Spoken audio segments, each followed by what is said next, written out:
Hello, everyone, and welcome to The Haunted Ride. I'm your host, Melissa, and thank you for joining me today. So I hope you have your tea and your snacks, and I can barely contain my excitement because I'm a little bit of an idiot in where I was pretty sure we were pretty close to 10,000 downloads in March if we hadn't already gotten it. But because I had switched host and switched tracking software because my old host didn't have one at all, it's always been really confusing to get everything together because I have to pull from 3 different sources in order to get everything together, do some calculations because one overlaps the other, and it's a whole thing. And so when I did it the time before in March, I was less than the 10,000, so I didn't say anything or, put out a celebration or anything because I still had, according to my figures, about 2,000 to go. It turns out I was wrong.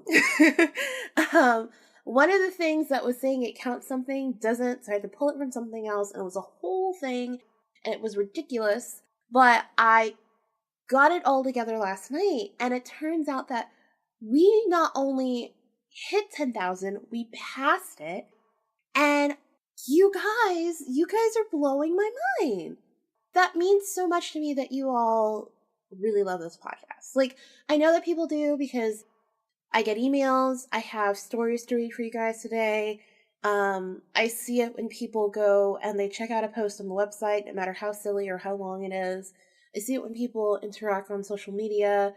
So I know that you guys like the podcast, and that's amazing, but it's so surreal.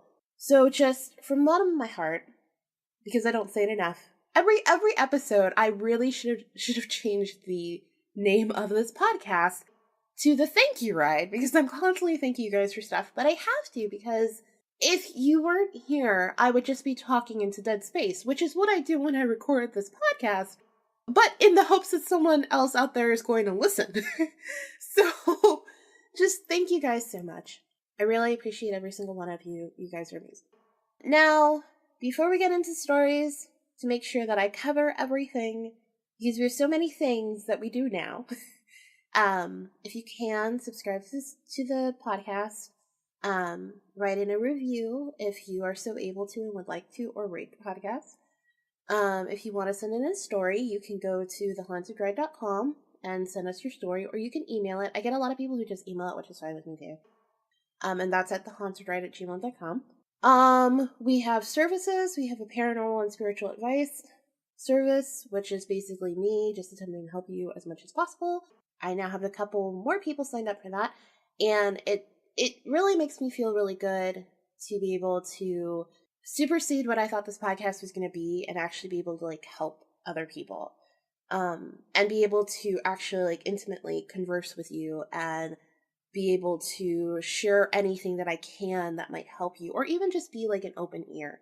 Sometimes that's all people really need. I mean, that's why I created this podcast, was with the knowledge that people need an open platform to share their stories. And now, essentially what this has become is you have a public open platform and now a private one too. So I think it's really great, and I really like it, and it makes me really happy, and I'm happy that it's helping other people.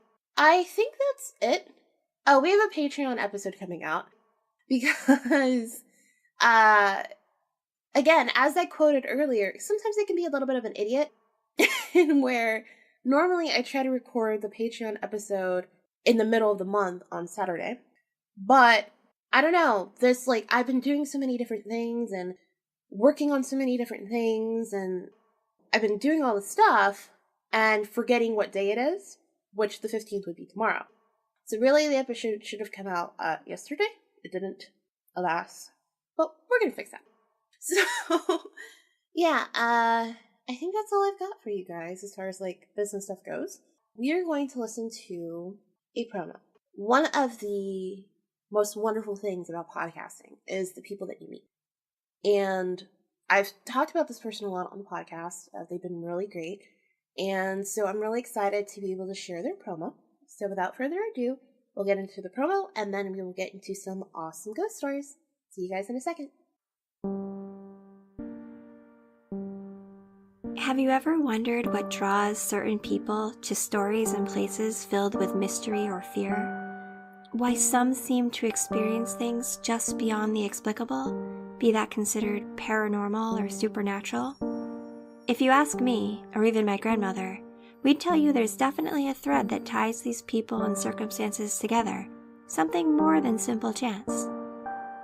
I'm Jennifer, and I host Haunted Happenstance, a creepy and quirky little story set in a historic residence in Boston, Massachusetts. You see, I've always loved a good ghost story, and as it turns out, ghosts have always loved me too. Convenient? Maybe. Coincidence? Perhaps. But I think it's a bit more than that. Let's see if you agree. Join me and my neighbors for some truly spooky tales that can only be explained as Haunted Happenstance. You can find us on iTunes, Spotify, Stitcher, or everywhere you listen to your podcasts.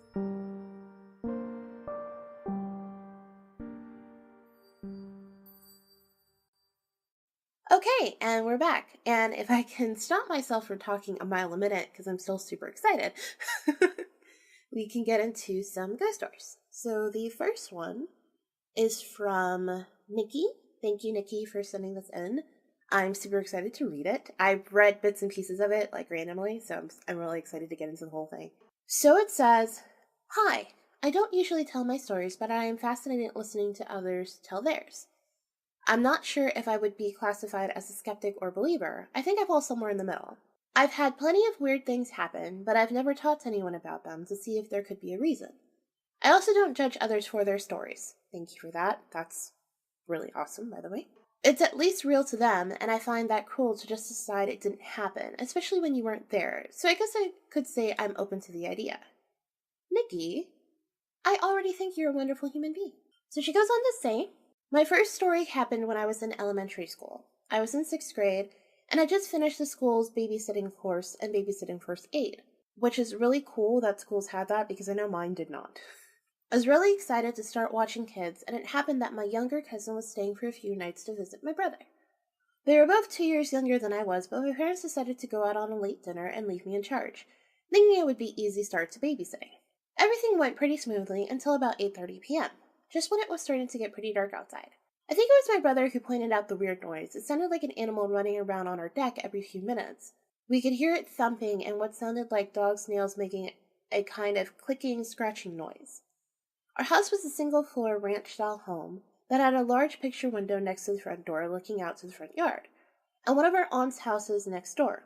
Along the right side of the house was a ramp and a walkway leading to the back of the house and the deck. There is one window looking onto the walkway behind where our couch was, and then the deck disappeared around the back of the house where the kitchen door led out onto the main part of the deck. Inside the house, the kitchen and living room were one big open space with a hall leading to the bedrooms, bathroom, and basement. We all went over to the window behind the couch and tried to see what we were hearing. All we could see was a large dark blur moving pretty quickly past the window off the ramp, which is scary as hell.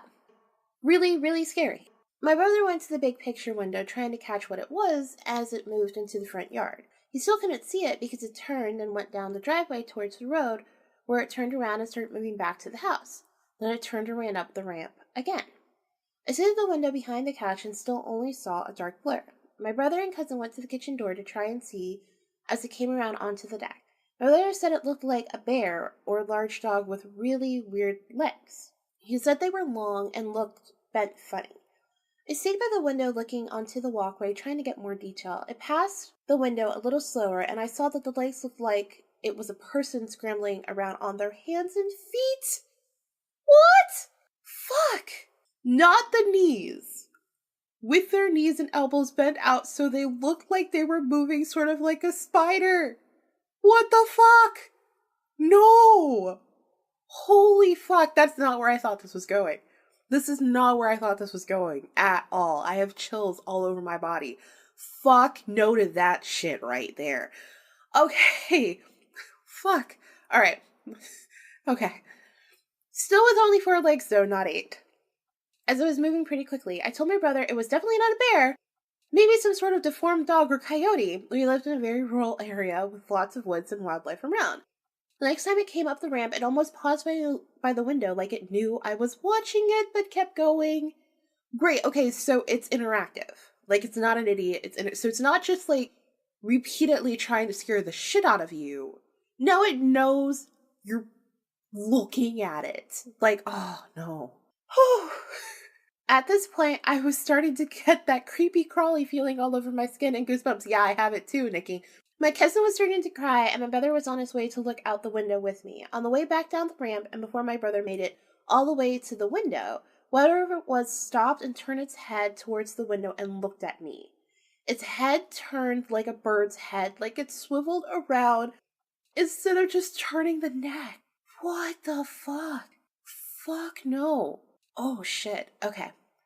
All I caught of the thing's face were really dark eyes, a mouth that was hanging open and moving back and forth like it had no jawbone, and really pale, almost bluish skin. It didn't make any noise and turned and kept moving. I still can't believe I made it through that sentence without saying, oh fuck. I jumped back from the window, crashed into my brother, and accidentally broke a glass that was on the coffee table. I would have too, Nikki. I remember this so vividly and would have thought it was a dream because I get some really strange dreams sometimes, except that I still have a scar on my back of my arm from breaking the glass. Shit.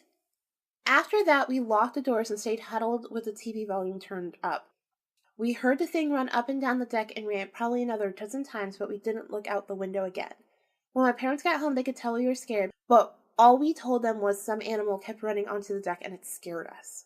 Oh, shit. I have chills? Fuck no to that shit. Okay, now I'm going to pause because Nikki says that she has 2 really short stories. Awesome, super excited about those. But to talk about this, so there's a theory out there that a lot of people think that there's no really creepy creatures, like paranormal creatures that run around, like Chupacabra isn't real, Mothman isn't real, blah, blah, blah, blah, blah, and all that stuff. And they say that the reason why we see these things is because, or like stuff like this, where something has its arms and legs fucking bent out, like what you would think of in a movie, is because in our subconscious we have like fears and imagery that will scare us the most. And so entities will see that, I guess, somehow, and manifest as that, just to freak us out. Which, I don't have a fear of this, and it still fucking freaked me out. My point is, I don't really believe that's what happened. I don't at all. Yes, I do think that entities can see, like, extremely powerful old ones can see things that would scare us or freak us out or something like that, and portray that. Like, if it was just on in a movie and we freaked out when we saw this thing in the movie, then and an entity's hanging around, then okay. But clearly, if it was running back and forth and not running to anyone else's house, it was clearly trying to get to these children. It was trying to get their specific attention. And it kind of almost makes me, like, I'm really happy no one ever opened the door because I don't really know what would have happened. That is such a terrifying image.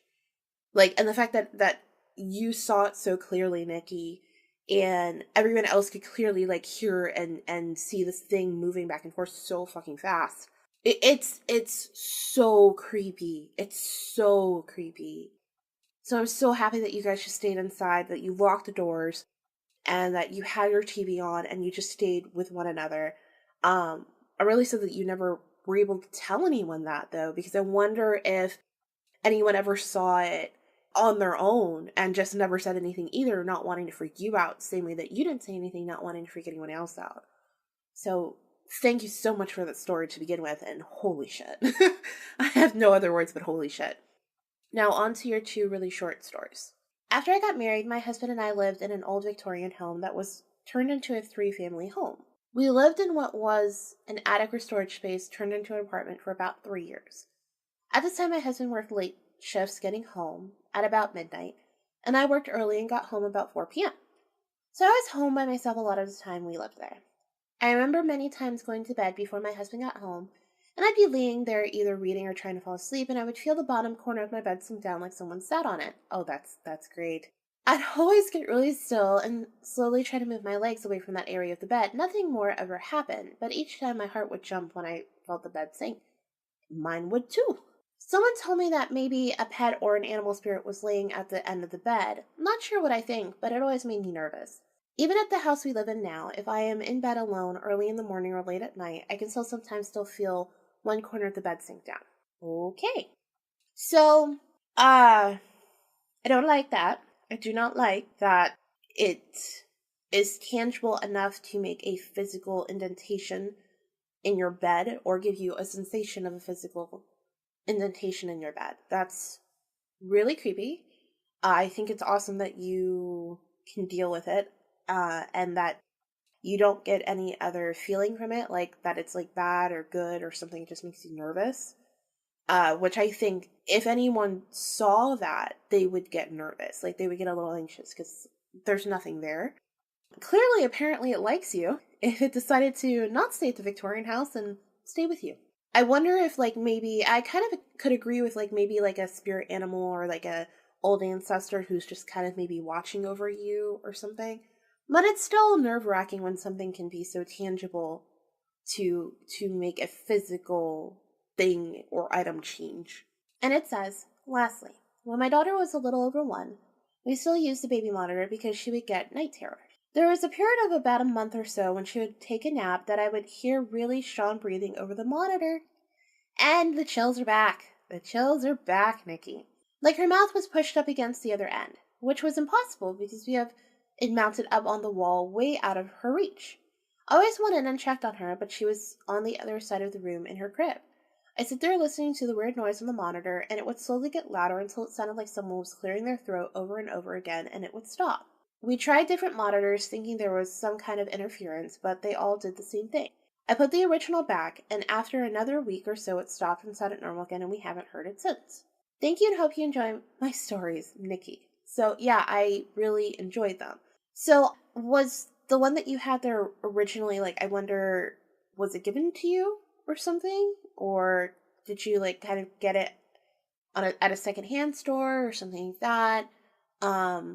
And maybe it had something, or, I mean, I guess there could also be, like, typical interference. Like, I mean, if you think about, like, a radio, I'm thinking, like, about, like, a radio, like a car radio or something. Like, there can be interference sometimes where it clicks or buffers or, like, stuff like that. But I don't see how it would do it so often, especially clearly sounding like breathing or someone clearing their throat over and over. That's creepy. But I hope that your daughter's night terrors have resolved themselves and she doesn't have them anymore, because that's really sad. I hate when children have night terrors or nightmares or anything like that. So I hope that those have gotten better for her, and I thank you so much for your stories. They were really great, and they inspired a lot of chills in my body. So if that's what you were looking for, you did an amazing job. But thank you so much for your story. So we have another story from someone named Lucy, and it starts off with hi. Hi, Lucy. So my story may seem a little odd, but let's face it, it's about the paranormal, so I guess that's kind of what you signed up for, right? It is. I take all odd stories, every single one. I don't hold any judgment against any of them, so give them all over to me. I will happily grab them and take them all and hoard them in my little stash of horrors and read them on this podcast. So thank you for sharing your story. My name is Lucy and I live in Wadsworth, London with my mom and dad. I have a brother, but he's now a high flyer uptown somewhere, so I never really get to see him. I digress. My dad has always been interested in ghosts and hauntings and used to tell me spooky stories when I was young. Now I'm older, I leave the storytelling to the professionals, podcasts such as yours. Thank you so much. I felt you might be interested in this one because it's not like a lot of other stories that you hear. It's not set in some big creepy mansion or an old asylum. It's set in a nice terrace house on a fairly affluent street not far from central London. It all started with a knocking door. One night I was laying in my bed when I was awoken by the sound of someone pounding on the front door of our next door neighbor's house. As my bedroom was at the front of the house, I was able to look out and see what all the noise was about.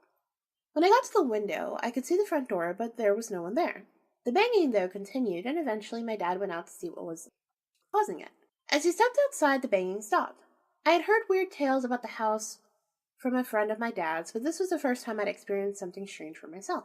My dad's friend was called Ben, an eccentric old man who had spent his life trying to find proof of the existence of ghosts. Ben would often come around our house and share his findings with Dad. On one occasion, in particular, Ben arrived at the house extremely excitedly. He had just completed an overnight stay at the house next door and was very excited to tell Dad what had happened. Dad wouldn't really let me listen to Ben's stories, as they were too real for my young ears.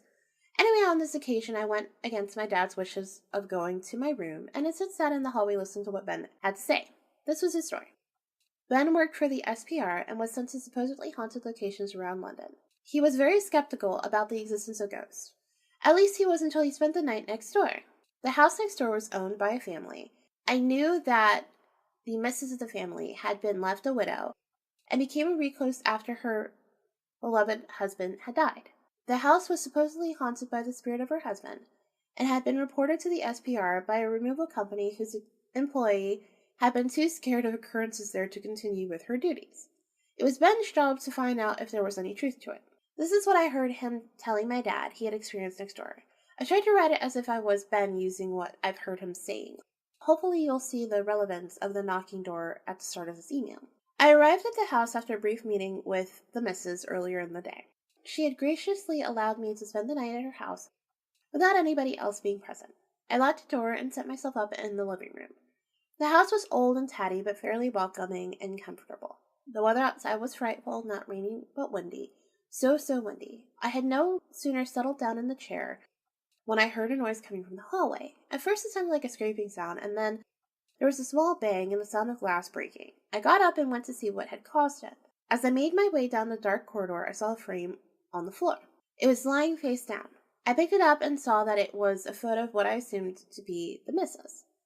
Sadly, the glass had shattered. I couldn't for the life of me work out how this fairly substantial picture had made its way off of the dresser. As I stood there trying to work it out, there was a bang on the door. I can only describe it as a panic bang. It continued as if whoever was out there was desperately trying to get in. I grabbed the keys and unlocked the door. As the door opened, the banging stopped, and I was left staring out the empty, windy street. This obviously unnerved me as I closed the door, locked it, and returned to the relative comfort of the living room. Nothing much else happened for a while. The knocking at the door had heightened my sense, and I was on alert. This was when the light in the living room began to sway, slowly at first, but getting quicker and quicker, throwing shadows around the room.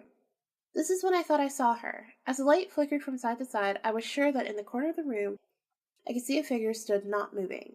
I knew there was a hat stand nearby, but the lights were confusing my brain so much so that suddenly I felt I was not alone. I grabbed my torch and shone it in the direction of the hat stand, and suddenly it was a hat stand again. I stood on the chair and studied the light. This was much more successful than my attempts to steady my nerves. Luckily, I noticed a decanter of whiskey on the side, which certainly helped. As I sat there drinking my whiskey, I couldn't shake the feeling of being watched. Yes, I know it's cliché, but I was so sure that suddenly I was no longer alone. This is when I heard the noise upstairs. I was now sure that I wasn't alone. Not joined by a spirit, but instead the missus. She must not have left yet. I was relieved. I could clearly hear footsteps upstairs and was sure it was her. I went out of the room and up the stairs, calling out to the missus. As I reached the top of the stairs, it became apparent that there wasn't, in fact, anyone else in the house with me. All the lights were off, and there was no sense of life. I was alone. Now, very scared, I made my way back to the living room. As I entered the room, I was shocked to see all of my notes had been thrown all over the room. Pictures had been taken off the walls, chairs had been tipped over. Oh, shit. Enough was enough. I was either the subject of an elaborate prank, or this house was in fact haunted by a malevolent spirit. I sat. The house felt calm, unnervingly calm. I decided to try calling out. I now wish I hadn't. I called out, "If there are any spirits here with me, please let yourself be known." Nothing. I tried again. This was when it happened. The silence of the room was destroyed by a nerve-shattering scream. The lights swang again. Pictures rattled on the walls, and a glass was thrown against the wall. I had had enough. I fled. Before I knew it, I was outside on the empty street. The wind had stopped.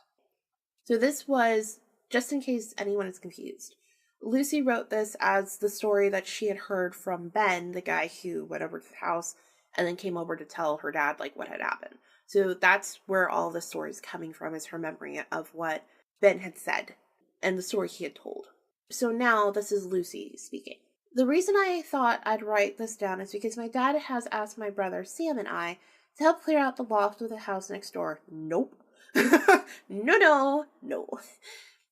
Lucy goes on to say, now that it is empty, as a favor, and I have to admit to being quite scared, what do you think? Do you think Ben was just an eccentric old guy that enjoyed telling stories, or do you think that there is any truth in what he said? Have you heard anything like this before? I know there was the weirdness of the banging door, but that could have been the wind, right? Anyway, thank you for reading this. I know I waffled on a bit, but hopefully you found it interesting, and maybe you could use it on one of your excellent podcasts. Kind regards, Lucy. Well, Lucy, don't worry about it. I love how you wrote this. I thought it was amazing. Now, to answer your questions. So, I believe that Ben had this experience. I have a couple of questions, though, about it, because it sort of sounds like he's saying that when he came, like, it sounds like he comes into these places to really just try to figure out if they're haunted or not. And if he thinks they are, then he says something. If he thinks they're not, then that's it. I don't know if he comes or he brings a team or he gets people to come after his findings to try and see if they can clear the space or help the space or anything like that. I have no idea. But I don't really particularly feel like when he calls it a malevolent spirit, I don't really think that's what it was. This particular type of experiences that he's talking about are known to be experiences that happen when there's a poltergeist. One of the things that people always talk about when they do paranormal research is that you have to stay there for quite a few nights to really get a lot of activity. He's saying he got all this in one night. I really hope that he then came back and brought someone and said, okay, let's cleanse this space. Let's get everything taken care of, for anyone else who moves into this area, because that's a lot of activity. And that's a lot of physical, violent activity. There's a whole thought process that if you hear someone banging on a door and you look out and there's no one there, you do not open that door. The thought process is that is the spirit trying to come in. And so if this is happening constantly and he's opening the door, or people have opened the door, then they're just letting spirits inside. And now the spirit can go do whatever it is that it wants to do. So in the case of this story, I think that if all these things happened in the small window of time that he's talking about, that this is either a really, really, really, really strong pissed off spirit for some reason, or it's a poltergeist. I personally would think it's a poltergeist who's pissed off about something. Either it's pissed off with the woman that he keeps referencing to, which I didn't say her name just in case that's a real name. I didn't want to cause any problems. But the only thing I could think of is, so poltergeists, and I had talked about this on an earlier episode, they are typically thought to be a manifestation of someone's uncleared energy. Normally, for the most part, it's like someone went through something extremely traumatic, such as when you mentioned she was a widow.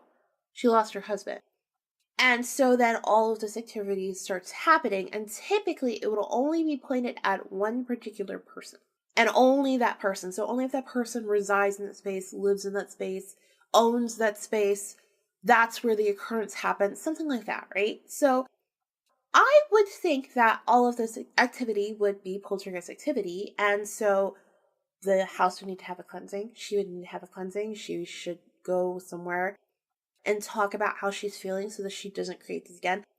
Essentially, all really a poltergeist is thought of to be, I mean, it can be, there's a couple different trains of thought, but one of the more popular ones that I've come across more often is the thought process that all it is a lot of emotional buildup and energy from a traumatic experience that turns around and manifests itself into what you're talking about, a haunting.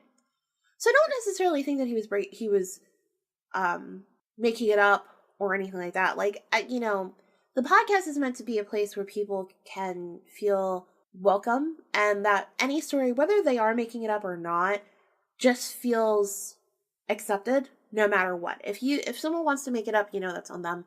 It's not my call to judge whether they do it or not. But I do think that, and I hope in this story, because he's talking about all this stuff that happened, that he then had a team come in or did something to the house to cleanse that energy away and to make sure it was gone. So I just hope that when you guys went over to clear out the loft, if you guys still live in that neighborhood, that there hasn't been any more hauntings and nothing else is going on and everything feels okay. And I do hope that everything was sort of resolved in its natural state and order. But this was one crazy ride of a story. I'll tell you that. I would not be comfortable with things flying around and breaking and shattering and being moved. Like I said earlier in the other story, I don't like when tangible events happen.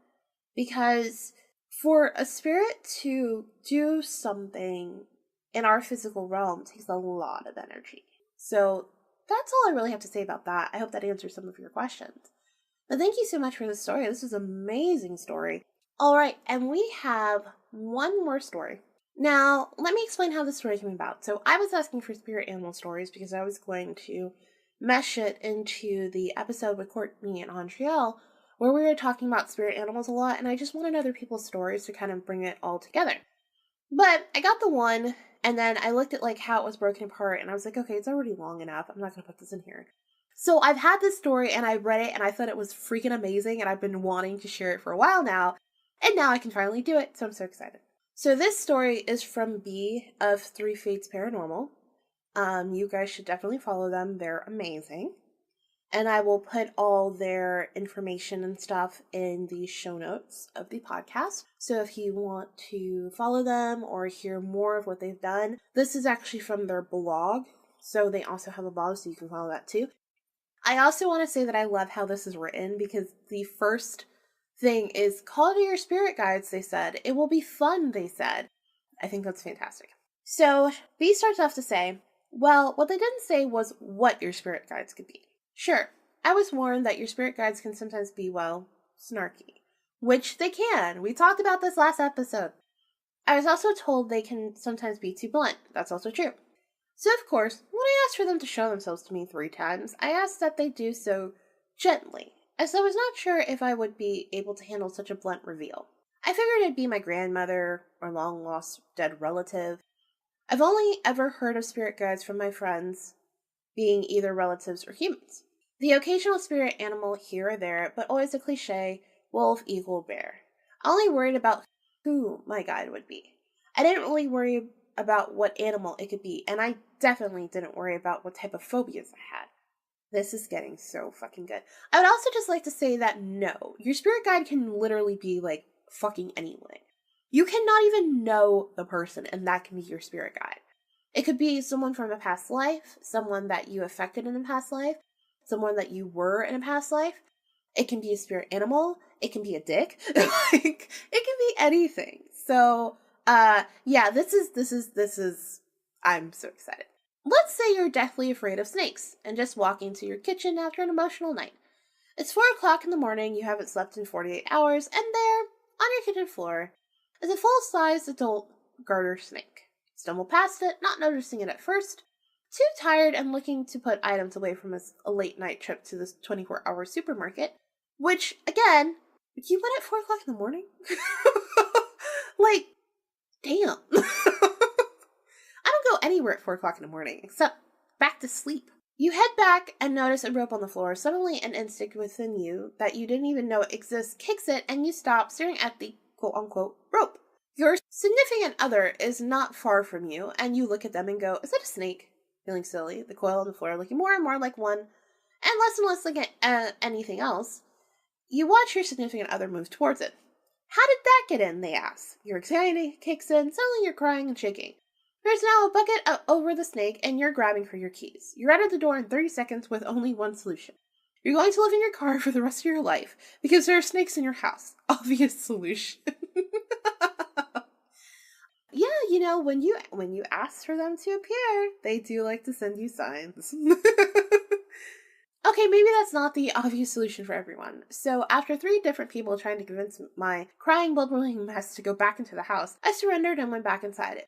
My significant other caught the snake in a bucket and shooed it out. Everything was over. My snake phobia wasn't even that bad, or at least that's what I thought. However, I was thrown into a situation coming face to face with one. Normally, garter snakes are rather, well, cute, which they are. If you guys have never seen a garter snake, please watch the YouTube channel Snake Discovery. That's my favorite. She has a ton of garter snakes cohabiting with one another, and they're fucking adorable, and they are extremely derpy. So she goes on to say they're derpy, legless puppies, not like a cobra, which have those crazy eyes. Garter snakes are like my dog, derpy and slow. My home office just started getting renovated. My team and I were in the process of completely starting things over. So the following day, we headed to a home supply store to pick up some paint and, of course, a natural organic snake keep away spray. To ease my mind. It's basically just a mixture of clove oil and a bunch of other EOs that have proven to keep snakes away. We sprayed it around the house, and for some reason I ran a thin line of it over the radiator I was painting. As I'm painting the wall near the radiator, we get chatting. My sister accidentally let slip that Snake came into the house again while I was asleep. Thankfully, this time I take it more lightheartedly. I express that I'm upset about them not telling me and that I'm annoyed that it keeps coming back.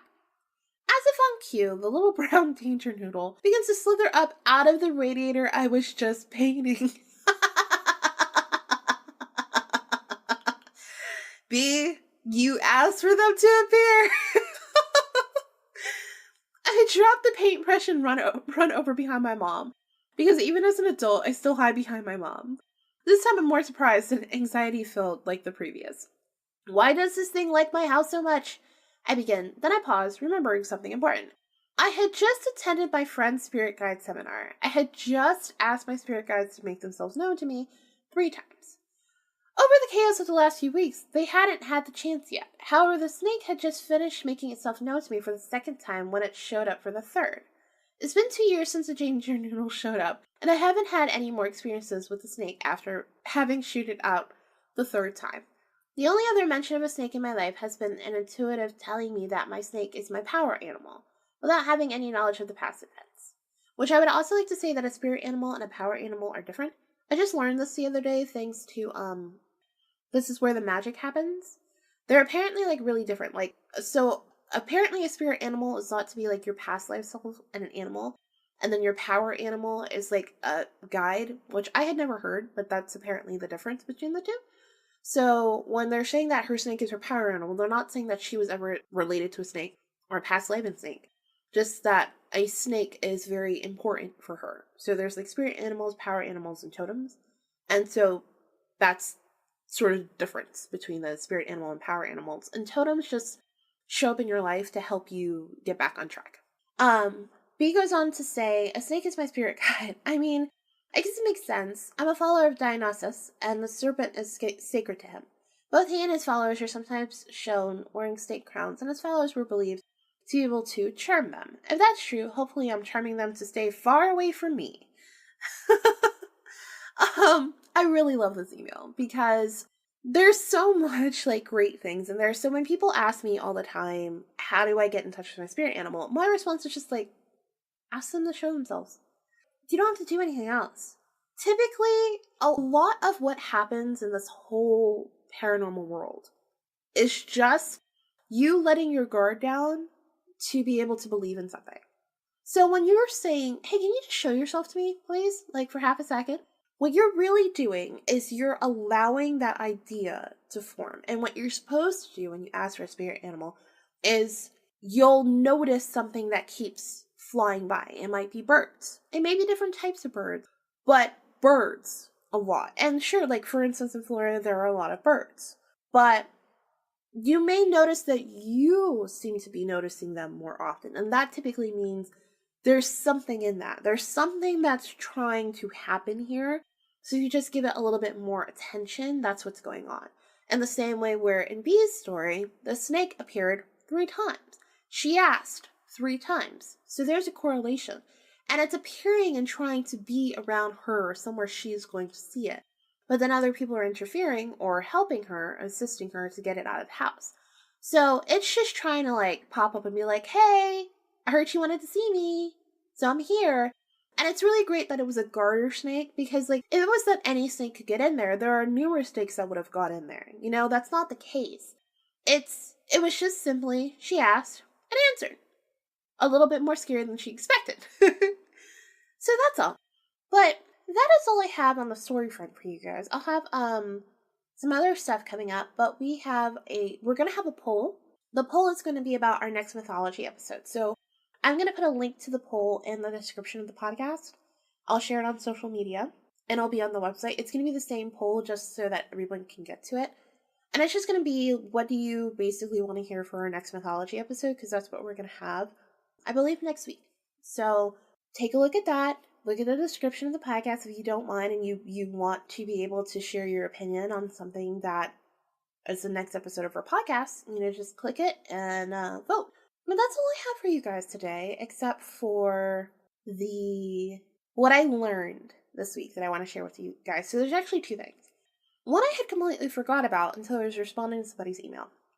And It came about, I'm going to have to try and see if I can find the YouTube channel that it came from. And she's who sparked it. And so I'd like to give her credit for the inspiration if I can. So when I do tarot cards, I read inverted cards. A lot of people don't, because they don't like what inverted cards stand for. They'll either just flip them or ignore them and pull out another card or something like that. And for me, that doesn't work in a tarot card reading, because tarot card reading is supposed to show you everything. And I think the thought process and the reason why this is a issue is because people look at inverted tarot cards as the opposite of the correctly angled tarot card. So for instance, if a tarot card means love when upright, people might think that it means hate when upside down. I don't see it that way. I think tarot cards, when they're inverted, they're actually talking to something that we need to challenge. We need to embrace, understand, and move past. They're a fear or something that we just need to try to work to get through, because it's impeding our growth, our spiritual growth, or whatever type of growth it is that we're trying to get through. So if the same card for love is inverted, I look at that as I have an obstacle with love. You see what I mean? So that's how I look at inverted tarot cards. So I looked at this YouTube video. I did a Google search about what do inverted tarot cards mean, because I wanted to see what was the general thought process, and I came across this lady on YouTube. And basically what she said was that she agreed that, they're basically just a fear. And that you have to have each part of that in your life. Like you don't just have good times. You have bad times too. Like, that's what I got from the YouTube video. Is like, and this is what I love, is sometimes like spiritual things where someone might say, okay, well, I'm never going to do a tarot card reading, so why do I need this information? Well, don't just take it in that context. Think about your life. Like, we need balance. We need both positive and negative things in order to help us grow. They help us move forward, and they help us structure ourselves and balance ourselves and become better than we ever thought that we could be. So you have to know that the fears that you have, and you have to acknowledge them. And her important part was that sometimes a simple acknowledgement that you have this fear or this obstacle you need to get through is enough. I mean, that's why there's that phrase that if you have a problem or an addiction or something, the first step is to acknowledge that you have it. In tarot card readings, that's the first step. The first step is sitting there down and saying, okay, so you're right. I do have an obstacle in this love. I do have a fear in this love. Like, I do need to work through that. And sometimes that's enough. That also goes back to what we were just talking about with the simple belief of saying, hey, can you show yourself to me? Simply just having a belief, simply just allowing ourselves to kind of step back for a second and acknowledge something's going on. It doesn't have to be like a huge reveal. It doesn't have to be like a huge thing. It doesn't need to be anything like that. Sometimes it's just enough to say, okay, I see this, I acknowledge what's going on, and now let's just move forward. If I need to deal with it, let's deal with it. Let's take some steps towards this problem. And the second thing that I wanted to share was I was watching on YouTube again a choreography by Aaliyah Janelle, and it was her and some other person. And I like when they do like these little motivational talks to the dancers before they start dancing. And in this particular one, what they were saying was, this is not an audition. When you're doing this dance, like, even if this was an audition, if you come up and you don't get picked, you can't let that discourage you. Because you didn't do it for that. You didn't do it just because you wanted to get picked. You did it at the end of the day because dancing is what makes you happy. And you have to remember that at the end of the day, you're dancing for yourself. And I was like, oh shit. That's really powerful.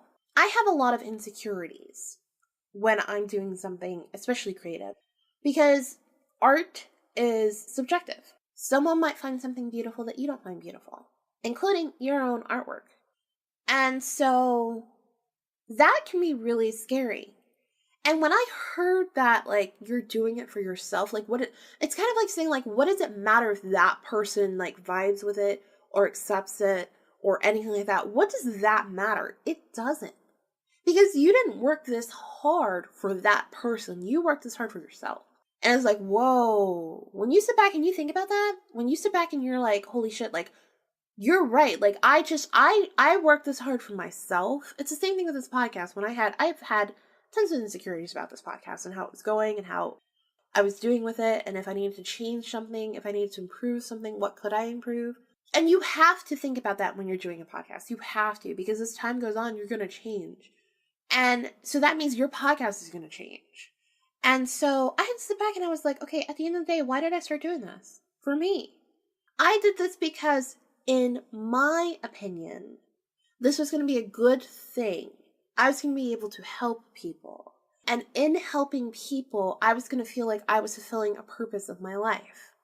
And I was going to help other people grow in the same way I was growing. I was going to help other people feel like they could come into something, share their scariest, craziest story that they have, and not feel judged the same way that I don't want to be judged.